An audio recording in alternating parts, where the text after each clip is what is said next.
সারা দিন রাত হুজুরদের কাছ থেকে শুনতে শুনতে কান ছাড়া হয়ে গেছে। এমন কোন লোক জানেন না, এমন কোন লোক জানে নাই যারা জানে না যে নামাজ পড়া ফরজ।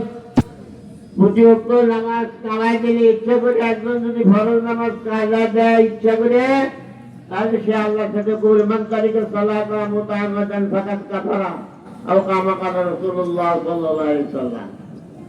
যাই হোক, বিশেষ বিশেষ ওয়াজ এখন করার সময় নাই, অনেক কথা শুনছেন। আমার একটাই অনুরোধ, আল্লাহ আমাদেরকে দুনিয়ায় পাঠাইছেন কি করার জন্য? তার গোলামি করার জন্য, ফর টাইম নেই, কিছু সময়ের জন্য।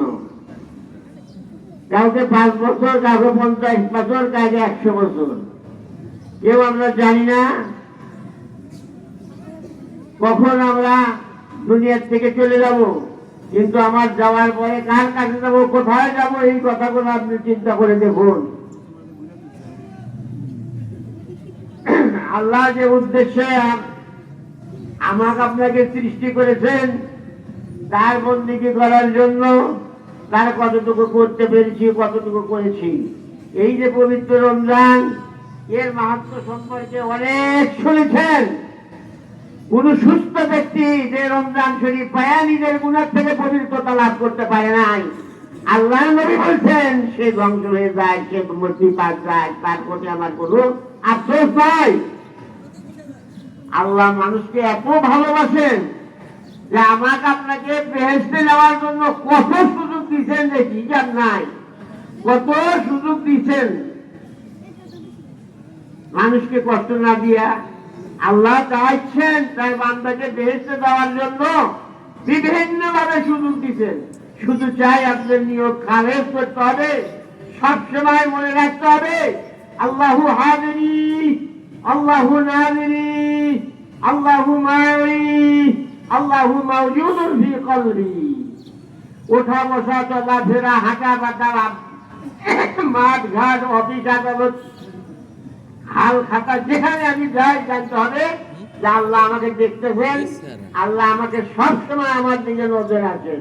আমি আমার প্রতিটা কাজ তার কাছে হিসাব দিতে হবে, প্রতিটা কাজ যত সূক্ষ্ম করতে হবে, এই নিয়তকে খালেজ করতে হবে। আমি যা কিছু করি আল্লাহকে খুশি করার জন্য, মানুষকে দেখানোর জন্য নয়। এর আগে হুজুর বলে গেলেন, বড় বড় জামা গায়ে দিয়ে, বড় বড় দাড়ি দিয়ে, টুপি দিয়ে, গুন্ডিকে তাকওয়া অর্জন হয়। তাকওয়া হলে মনের ব্যাপার, আল্লাহকে ভয় করার জিনিস। এটা তো দুনিয়ার কেউ নাই। আমি 1 ফোঁটা পানি রোজা আছি, রোজা দেখেন কি একটা জিনিস। আর সব বলি আল্লাহ নবী বলছেন রোজা বান্দা রাখে আমাকে খুশি করার জন্য, আল্লাহকে খুশি করার জন্য। আর এর সওয়াব কি দিব, সে আল্লাহ নিজেই দায়িত্ব নিচ্ছে। অন্যান্য ইবাদতের সওয়াবের কথা নির্দিষ্ট করা আছে, কিন্তু রোজার ব্যাপারটা নাই। রোজার ব্যাপারে আল্লাহকে খুশি করার জন্যই বান্দা থাকে, এবং আল্লাহ তার জন্য কি দিব সে আল্লাহ নিজেই জানে। কত কথা, কত সুন্দর কথা। আর এই রোজা আমরা অপচয় করছি। একজন বললেন কতক্ষণ আগে, দৈনিক 5 ওয়াক্ত নামাজ, হজ, যাকাত, ফরজ, আদান প্রদান, হুসনে সুলুক, মানুষের সাথে সৎ ব্যবহার। এই যে আমি এখানে ঈদের নামাজ আমরা 7টা গ্রামের লোক, 5টা গ্রামের লোক একসাথে হই, এটা কত সম্প্রীতি বন্ধন। এতে যে আল্লাহ কত খুশি হয়। এই গ্রাম 4-5 গ্রামের মধ্যে সব লোক একসাথে হয়ে আল্লাহর ইবাদত করতেছে, এর জন্য আল্লাহ কত খুশি হন এবং এর উপর রহমত বরকত নাযিল করেন, যাতে মানুষ মানুষের প্রতি সহনশীল হয়। আমার কথা হলো, ফিতরা আদায় যদি না করে থাকেন, ফিতরা ওয়াজিব হইতে হয় সকালবেলা, যদি না আদায় করে থাকেন দয়া করে ফিতরা দিলেন। ফিতরার গুণ আছে, বিরাট গুণ। একটা গুণ সংখ্যাতে আমি বলি, সেটা হলো এই কষ্ট করে রোজা থাকছি, এই রোজার মধ্যে যদি কোনো ভুল ত্রুটি আমার হয়ে থাকে অনাচারে, আল্লাহ এই ফিতরা আদায়ের পরিবর্তে আমার সেটাকে মাফ করে দিয়ে আল্লাহ কবুল করে নেবেন। সুবহানাল্লাহ।